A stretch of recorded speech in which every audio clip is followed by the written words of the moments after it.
The evening settled slowly over the small house, the kind of soft descent that didn't ask for attention, but gently wrapped itself around the walls, the windows, and the quiet corners. Inside, the living room glowed with a low amber light, just bright enough to illuminate the shelves where rows of plants stood like silent companions. Some had wide, dark leaves. Others carried thin, trailing vines that reached down as if wanting to touch the floor. Margaret liked to call this room her quiet room, though she never told anyone that. It wasn't a secret, just a small truth she kept for herself, a name that reminded her that peace was still possible, even when the world felt heavier than it used to. She moved slowly tonight, not from weakness, but from intention. At 58, her joints sometimes made small complaints, but she no longer rushed through her evenings. She had learned that moving slower didn't mean stopping, it simply meant noticing. Her slippers whispered against the wooden floor as she crossed the room. The air carried the faint, natural scent of soil, comforting, grounding, steady. Margaret reached the small table in the corner where her pale green watering can waited. She touched her fingertip to the soil of her nearest plant, a peace lily with graceful, curved leaves. "Still damp," she murmured to herself. She liked speaking aloud to her plants, not because she expected answers, but because it made the house feel a little less empty. The peace lily's leaves shimmered faintly in the low light, and she stroked one with the back of her knuckle, like greeting an old friend.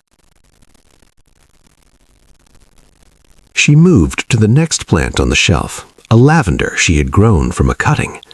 Its scent lifted into the air as she brushed the leaves, offering calm the way only lavender could. Caring for plants wasn't something she took up by accident. It grew slowly in her life, just like a vine finding its way along a quiet wall. After her children moved out, she remembered wandering into a garden shop one afternoon. The place smelled of green things in early spring. She came home with a single fern and a piece of quiet purpose. Plants didn't argue. They didn't judge. They simply existed, growing at their own pace, reminding her gently that life continues, even when it feels still.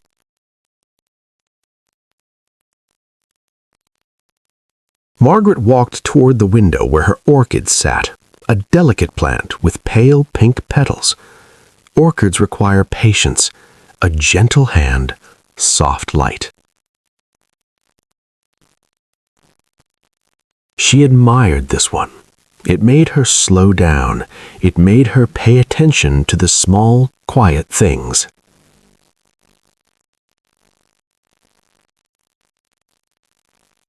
"Leaning close," she whispered.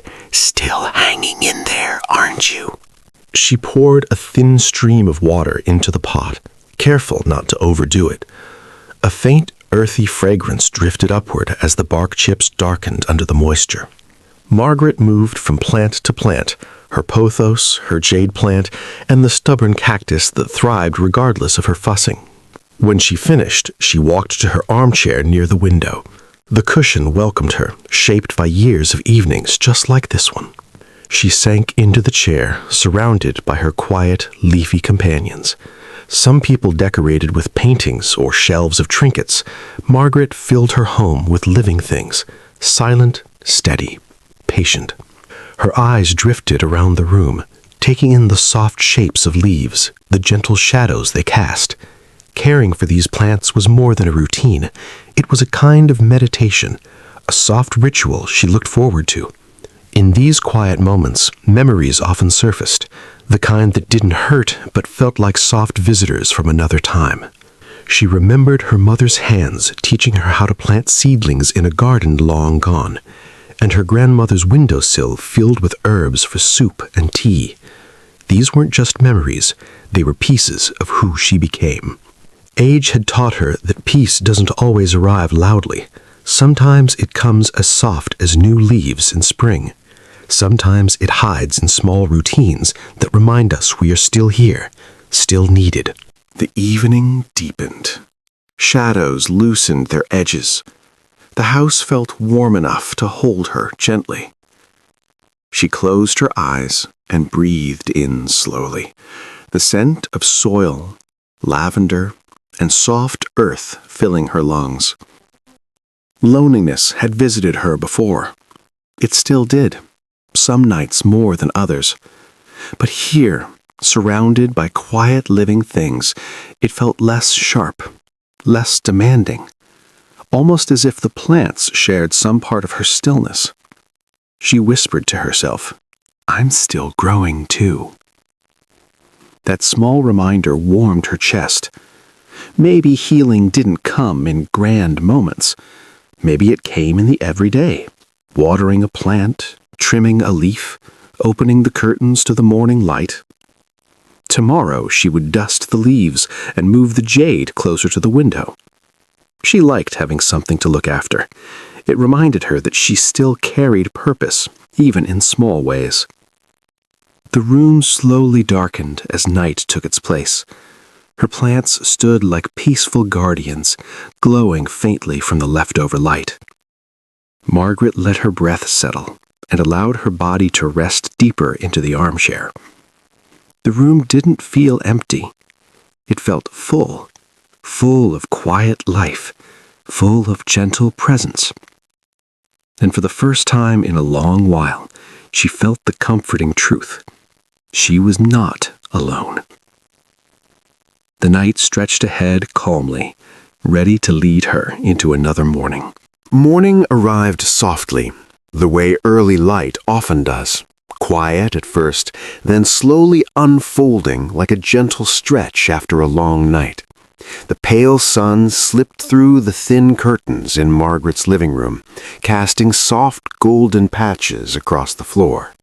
She woke to the comfortable stillness of her home, listening to the hum of the refrigerator and the faint chirping of sparrows outside her window.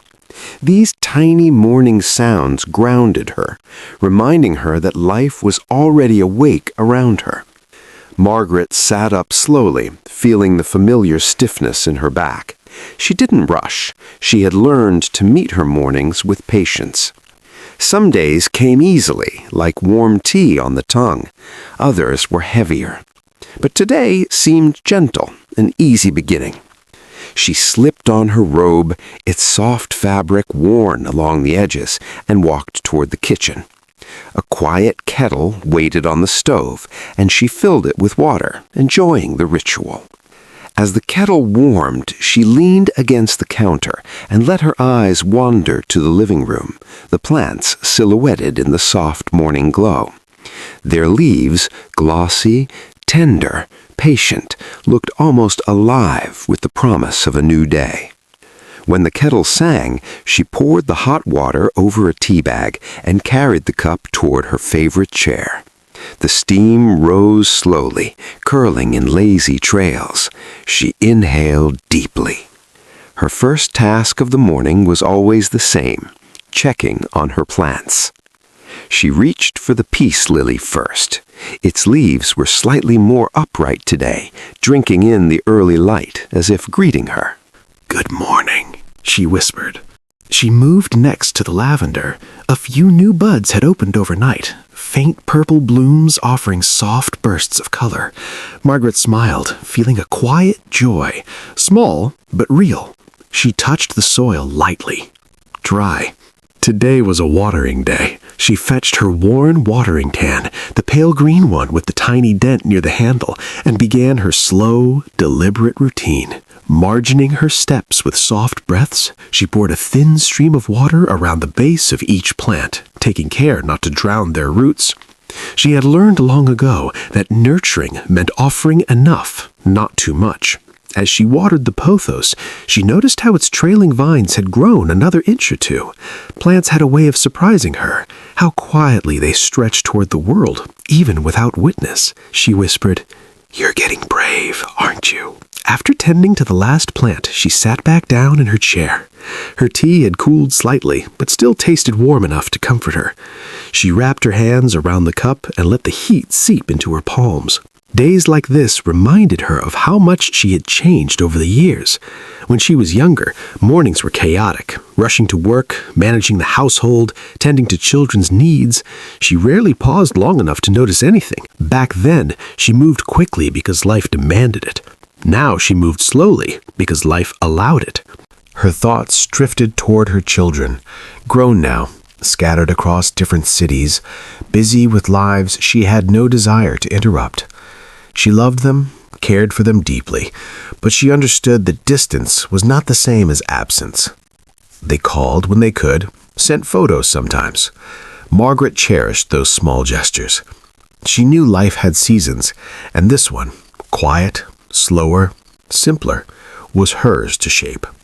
As she sipped her tea, she noticed the small brown tip forming on one of the fern's leaves. Not unusual. Ferns were dramatic that way, responding to even the slightest dryness. She set her tea down and reached gently into the fronds, trimming the damaged edge with small scissors. Caring for plants had taught her many lessons: patience, observation, letting go of what couldn't be fixed, encouraging what still had life. She smiled softly at the fern. "There," she murmured, "a fresh start." Her home felt peaceful now, warm, quiet, alive in its own gentle way. She leaned back in her chair and let her mind wander toward memories of her younger self. There was a time when she felt guilty about resting, felt unproductive if she wasn't constantly moving. But age taught her something far more important. Rest was not the absence of living. Sometimes it was the very thing that kept her going. She looked out the window. A soft breeze was brushing through the curtains, bringing in the cool scent of morning. She closed her eyes and let it fill her chest. After a long moment, she whispered, "Thank you."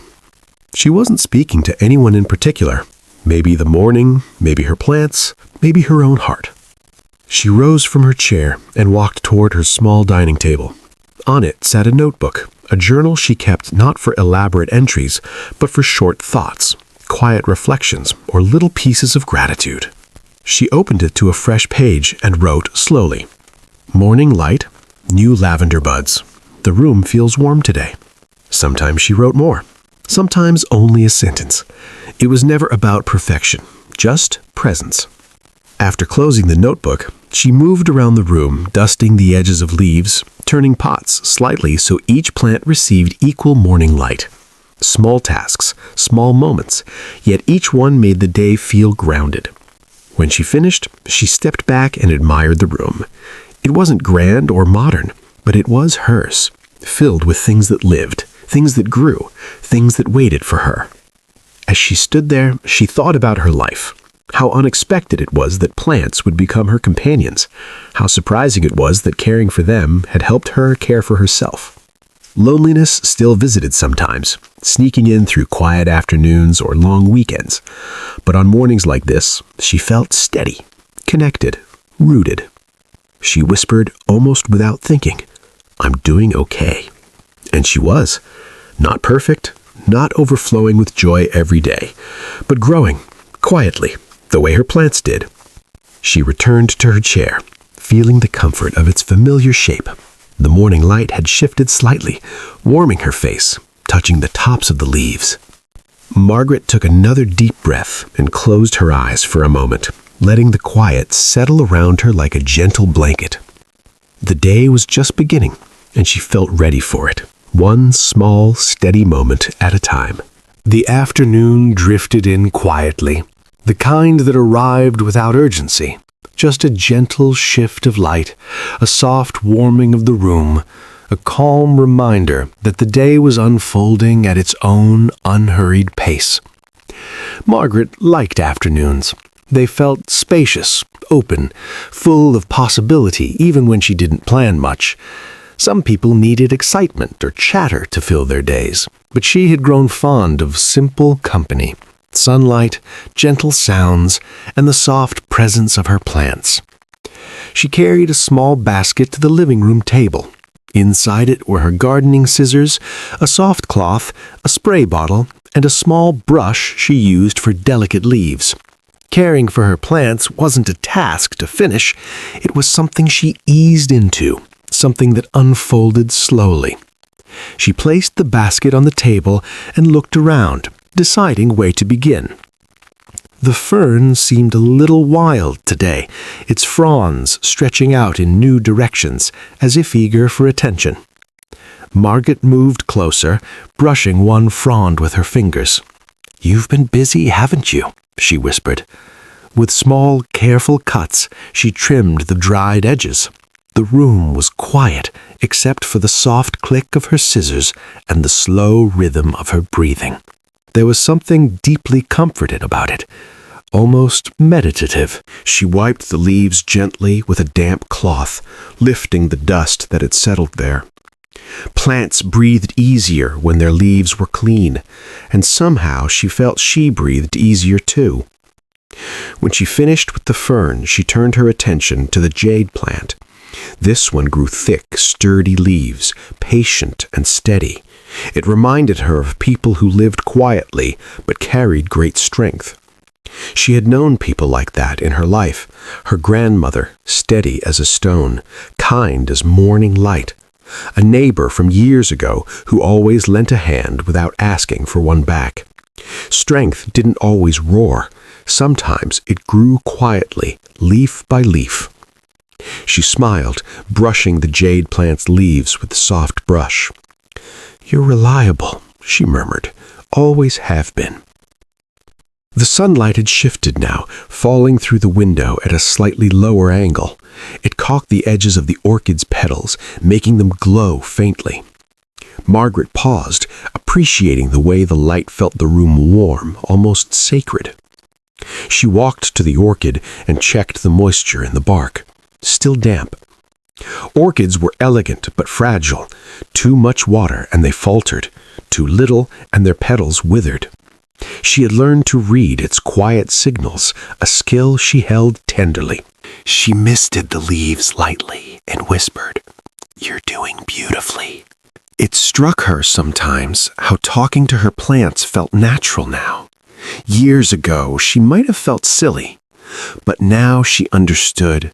Spoken kindness mattered, even if the plants didn't understand the words. Speaking gently softened her own heart. Margaret returned her tools to the basket before settling into her armchair.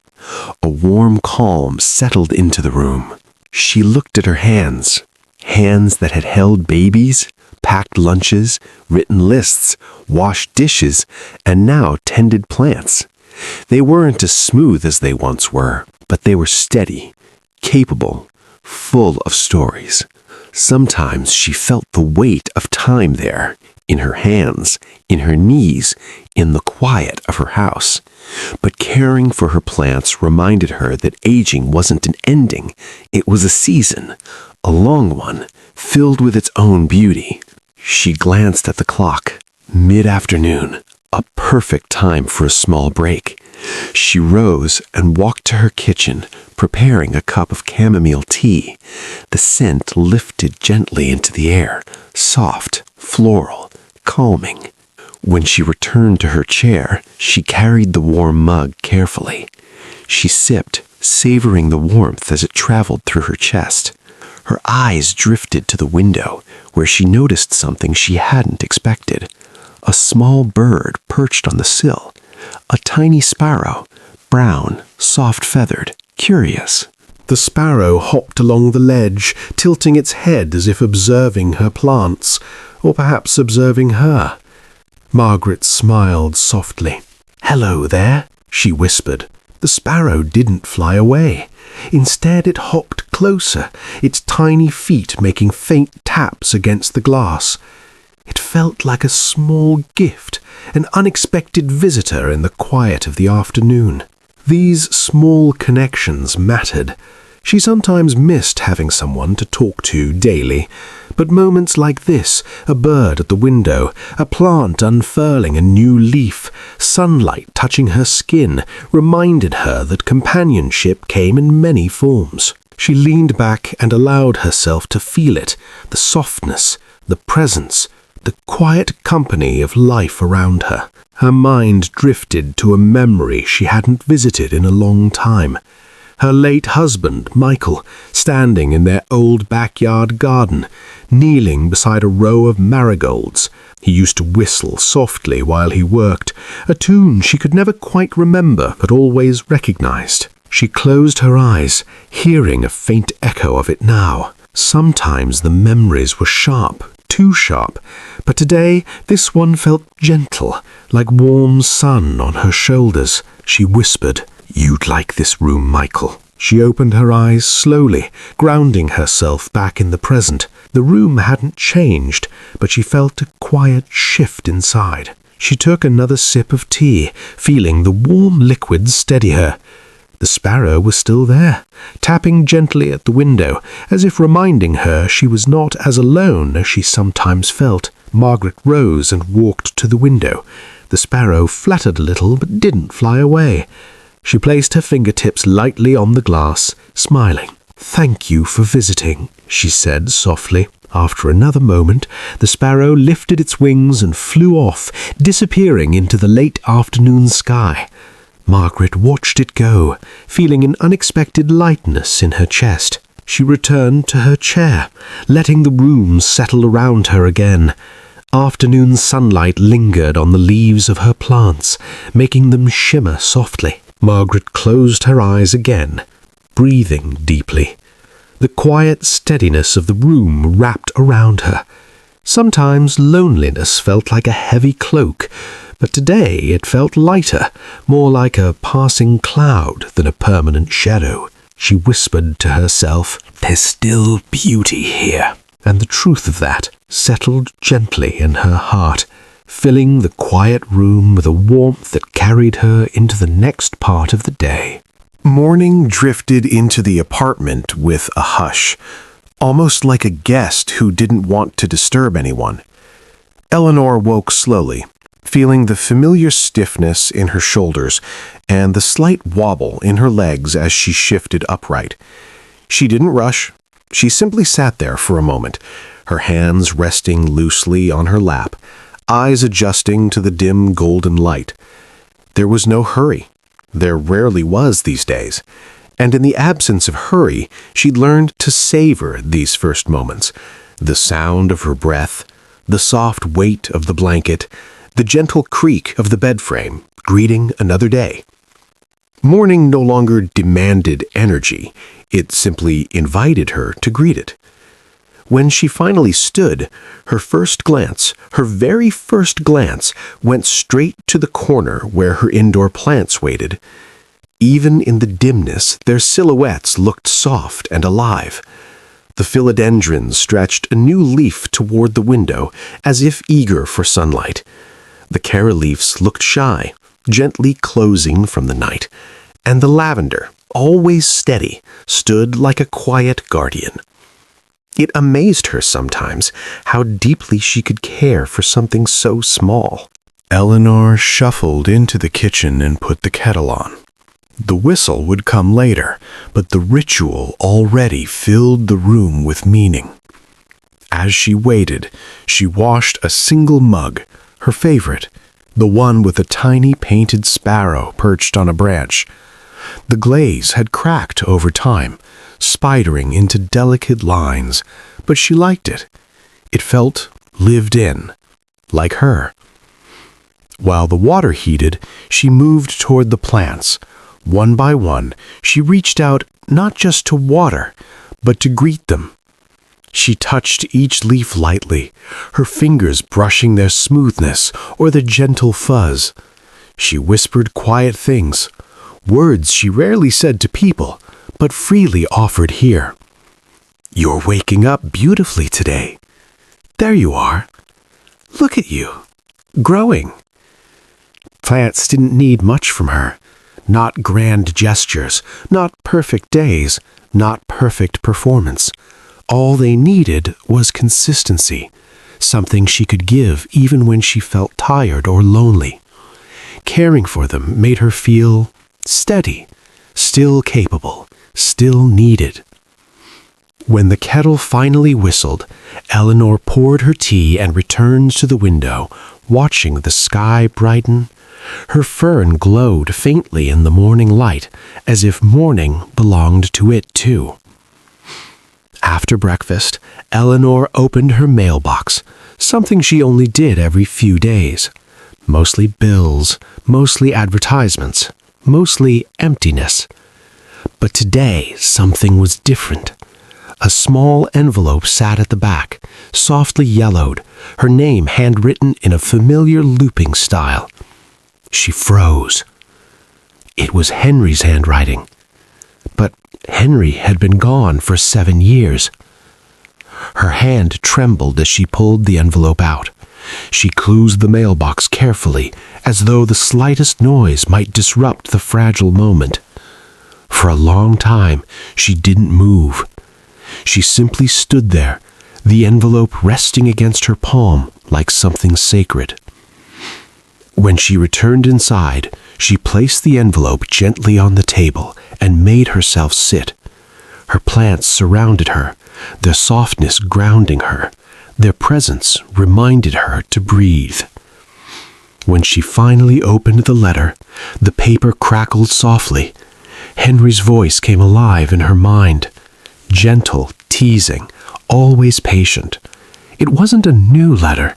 It had been written years ago and misplaced between an old book, a memory accidentally preserved. Inside, his words were simple. My dear Eleanor, if you're reading this Sunday, I hope the house is still filled with green things you love. I hope you're still talking to your plants, and I hope you never let the quiet days convince you that you're alone. You were never alone with me, and you won't be alone after me. Everything we tended to, every leaf, every bloom, will always carry a piece of us. Her eyes blurred, but the tears weren't sharp. They didn't sting. They fell softly, like rain nourishing dry soil.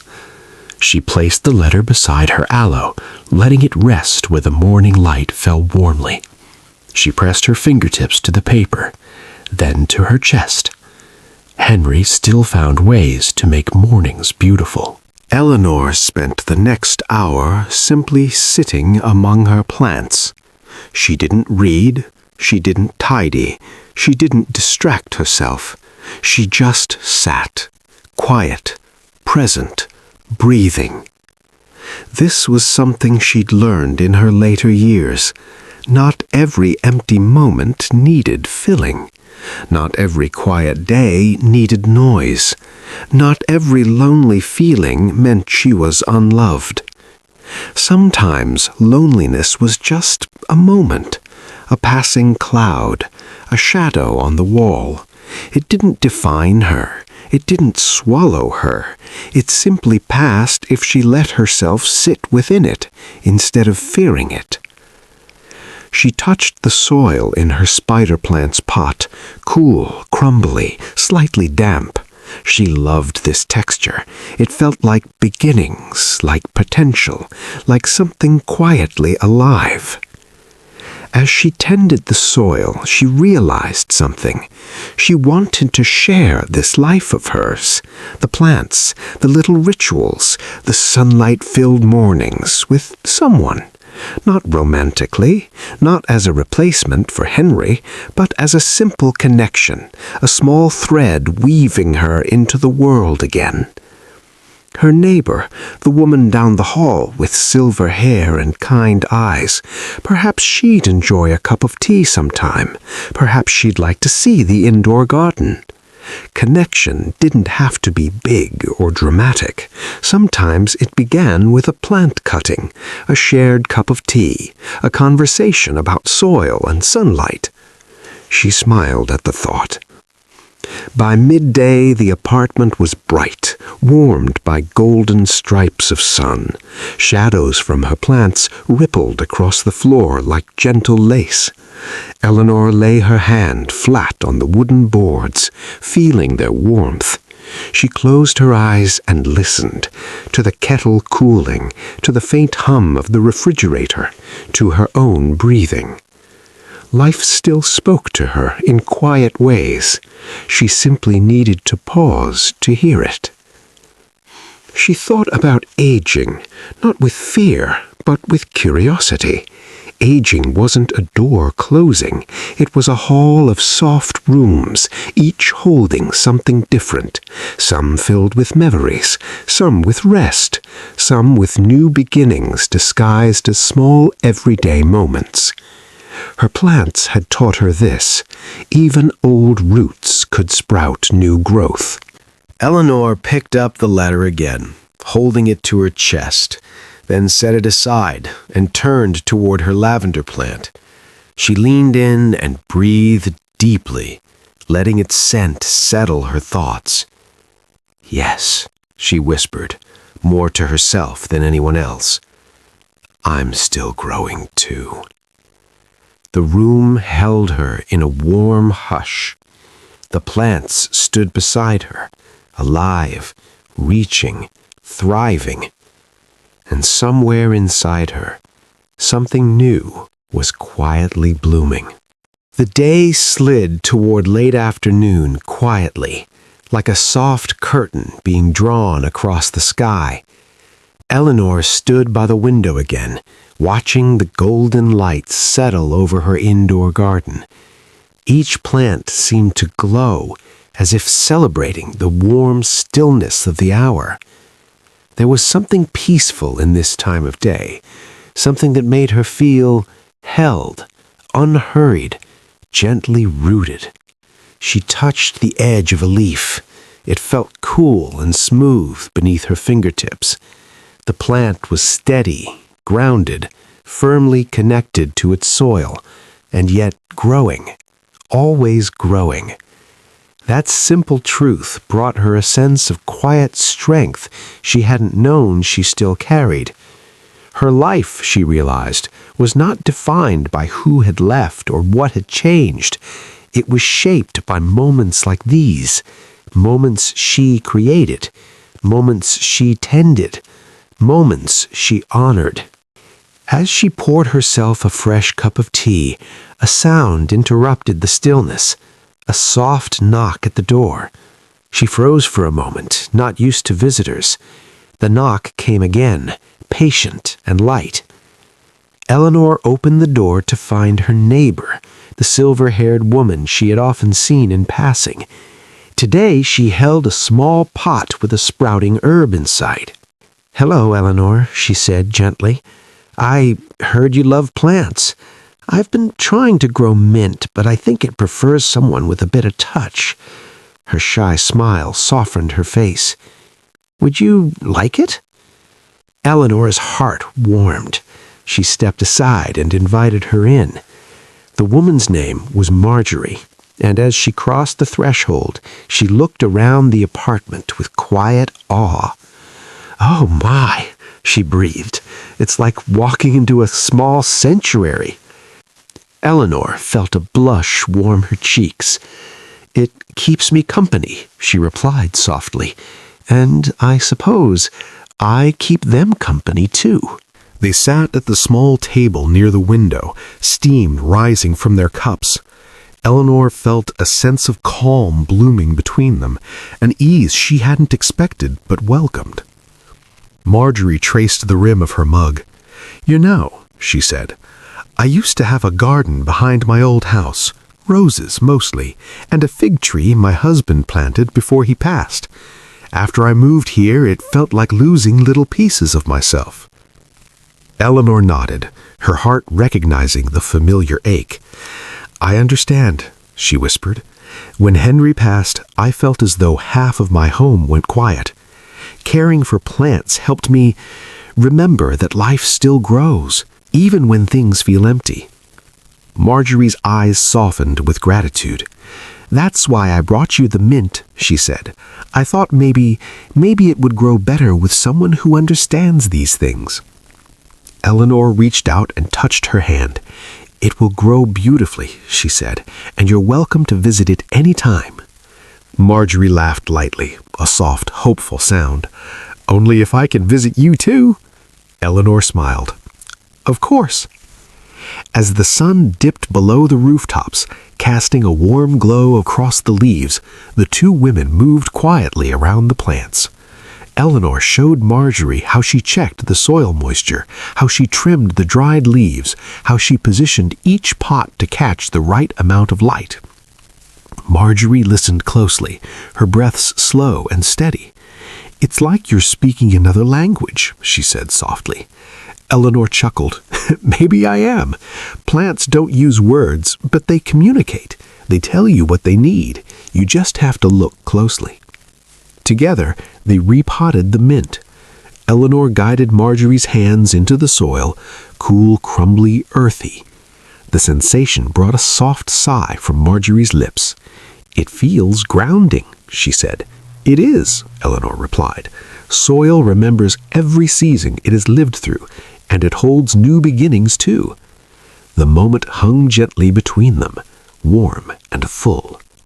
After Marjorie left, promising to return in a day or two, Eleanor sat down again among her plants.